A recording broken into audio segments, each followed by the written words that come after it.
Merhaba arkadaşlar, Ören Hanım YouTube kanalıma hoş geldiniz. Bugün size iki şiş çok hoş, çok güzel bir etol şal modeli anlatacağım. Siz mevsimlik olarak da kullanabilirsiniz arkadaşlar. Hırka örebilirsiniz, kazak örebilirsiniz. Muhteşem olur diye düşünüyorum. Şöyle ben simli iple deneyeceğim arkadaşlar. Fikir olsun diye bir bununla deneyeceğim. Bir de farklı normal örgü ipi ile deneyeceğim.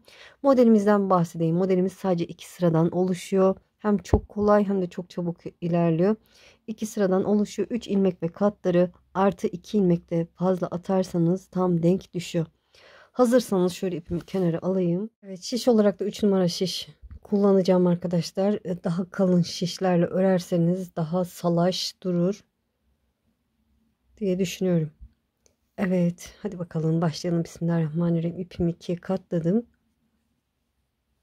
5 desen çalışalım arkadaşlar. 5 desen için 15 artı 2 ilmek fazla atacağım. Yani toplamda 17 tane ilmek atalım. Sonrasını göstereceğim. Evet, şişime 17 tane ilmeğimi attım. Şöyle çevirdim. Arka yüzdeyiz. İlk sıra kolaylık olsun diye bu sıradan arka yüzden sırayla bütün ilmeklerimi düz olarak örüyorum. Evet, düz örerek sırayı tamamlayalım. Evet, düz örerek sırayı tamamladım, çevirdim. Ön yüzde modelin birinci sırasındayım. Dediğim gibi sadece iki sıradan oluşuyor. İlk kenar ilmeğimi örmeden sağ şişimi alıyorum. Sıradaki ilmeğimi düz örüyorum. Evet, kenar ilmekten sonra bir tane düz ördüm. Karşımda 2 ilmek var. 2 ilmek ve 3. ilmek arasındaki boşluğa girip ilmek alacağım. Şöyle bakın sayıyorum. 1, 2, 2 ve 3. ilmek arasına girip bakın boşluğa girip ilmek alıyorum. Ve bu iki ilmeğin ikisini bir düz olarak örüyorum. Bu şekilde. Sıradaki ilmeğimi düz örüyorum. Karşımda 3 ilmek var. 2 ve 3. ilmek arasındaki boşluğa girip ilmek alıyorum. Ve bu iki ilmeğin içine girip ikisini bir düz olarak örüyorum. Sıradaki ilmeğimi düz örüyorum. Bir düz örüyoruz. Sonra 2 ve 3. ilmek arasına girip ilmek alıyoruz. Ve bu iki ilmeğin ikisini bir düz olarak örüyorum. Yani ilmeklerimiz dengeleniyor. Bir tane düz. Sıradaki 2 ve 3. ilmek arasına girip ilmek alıyorum. Sonra bu iki ilmeğin içine girip düz olarak örüyorum. İki ilmeğin ikisini bir düz olarak ördüm. Bir düz. Yine 2 ve bakın 3 ilmeğim kaldı sadece. 2 ve 3. ilmek arasına girdim, ilmek aldım. Sonra bu iki ilmeğin ikisini bir düz olarak ördüm. Son kenar ilmeğimi de düz örüp modelimizin birinci sırasını tamamlamış olduk. Çevirdim. Arka yüzde ikinci sırasındayım. İlk kenar ilmeğimi örmeden aldım. Şöyle karşımda 3 ilmek var arkadaşlar. 3 ilmeğin üçünü bir düz olarak ördüm. Sol şişimden çıkartmıyorum. Üçünü bir düz olarak ördüm. Sonra bu 3 ilmekten ilkini yine düz olarak örüyorum. 3 ilmekten 2 ilmek çıkardık diyelim. Sonra sol şişimden bu 3 ilmeği bırakıyorum. İlmek sayısı dengelensin diye bir tane de artırma yapıyorum. Yine karşımda 3 ilmek var. Üçünü bir düz olarak örüyorum. Ve ilk ilmeği de sadece tek onu örüyorum. Düz olarak. Sonra sol şişimden bu 3 ilmeği bırakıyorum. İlmek sayısı dengelensin diye bir doluyorum. Diğer deseni örüyorum. 3 ilmeğin üçünü bir düz ördüm. Sonra ilk ilmeği düz ördüm. Sol şişimden bu 3 ilmeği bırakıyorum. Bir doluyorum. Diğer desenim 3 ilmeğin üçünü bir ördüm. Sonra ilk ilmeği düz ördüm. Sol şişimden ilmekleri bırakıp bir doluyorum. Evet, ikinci sıramızda bu şekilde ilerliyor. Evet, sonra bir doluyorum. Kenar ilmeğimi de düz örüp sıramı tamamlıyorum. Evet, ikinci sırayı tamamladık. Tekrar bir desenimiz tamamlandı. Tekrar birinci sırada ne yaptıysak aynı işlemi yapacağız. Ön yüzdeyiz arkadaşlar.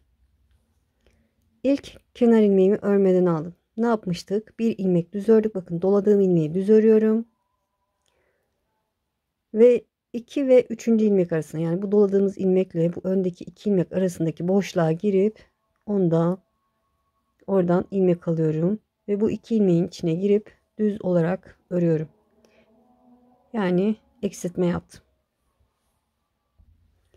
Evet, bir alttaki artırdığım ilmeği düz örüyorum. Karşında 2 ilmek var. 2 ilmek ve o artırdığım ilmek arasındaki boşluğa girip ilmek alıyorum. Ve bu 2 ilmeğin ikisini bir düz olarak örüyorum.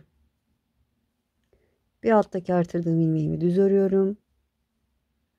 2 ve 3. ilmek, yani bu artırdığımız ilmek arasındaki boşluğa girip ilmek alıyorum. Bu 2 ilmeğin içine girip düz örüyorum. Evet, ilk sıramız bu şekilde ilerliyor. Bir düz ördüm.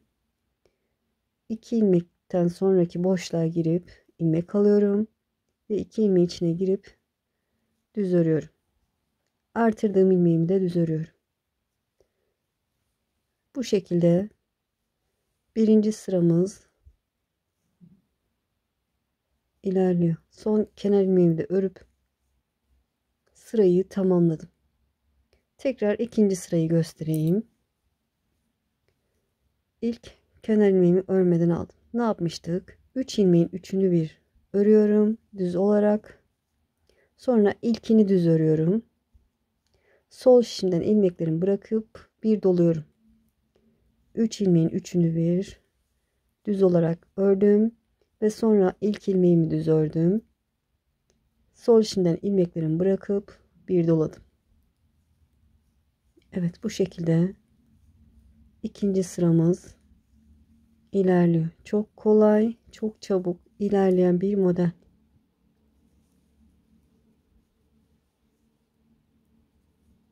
Üç ilmeğin üçünü bir örüyorum. Sonra ilkini örüyorum. Sol şişimden ilmeklerimi bırakıyorum. Bir doluyorum. Son kenar ilmeğimi de düz örüp modelin ikinci sırasını bu şekilde tamamlamış oldum. Çevirdim. Ön yüzde tekrar birinci sıradayız. Birinci sırayı tekrar göstermek istiyorum, anlamayan olmuştur diye. İlk kenar ilmeğimi örmeden aldım. Karşında bir alttaki doladığım ilmek var. Onu düz örüyorum. Sonra 2 ilmekten sonraki boşluğa girip ilmek alıyorum ve bu 2 ilmeği düz olarak örüyorum. Bir alttaki artırdığım ilmeği düz ördüm. 2 ilmekten sonraki boşluğa girip ilmek aldım ve bu 2 ilmeğin ikisini bir düz olarak ördüm. Artırdığım ilmek düz. 2 ilmekten sonraki boşluğa girip ilmek alıyorum ve bu 2 ilmeğimin ikisini bir düz olarak ördüm. Artırdığım ilmeğimi ördüm. Bu sıramız bu şekilde ilerliyor. Çok kolay. Çok da şık ve farklı duruyor. Son kenar ilmeğimi de ördüm. Birinci sıra bu şekilde. İkinci sırada da gösterdiğim gibi öreceksiniz arkadaşlar. Çok kibar. Ben biraz ilerleteyim modelimizi. Sonrasını göstereceğim. Evet, gördüğünüz gibi birkaç sıra daha ördüm. Çok zarif, çok kibar, muhteşem bir model. Dilerseniz üçgen şal şeklinde de yapabiliriz arkadaşlar. Yorum kısmına yazmanız yeterli. Hatta böyle muhteşem bir bolero örneği kendi kafamdan düşündüm. O şekilde de yapabilirim. Böyle hem şal hem bolero şeklinde örülebilir. Çok yakıştı. Evet. Böyle. Arkası da ayrı güzel. Gördüğünüz gibi arkası da kullanılabilir. Farklı bir model gibi duruyor arkası da. Evet, size normal örgü ipiyle ördüm arkadaşlar. Onu da göstereyim. Bakın bu şekilde.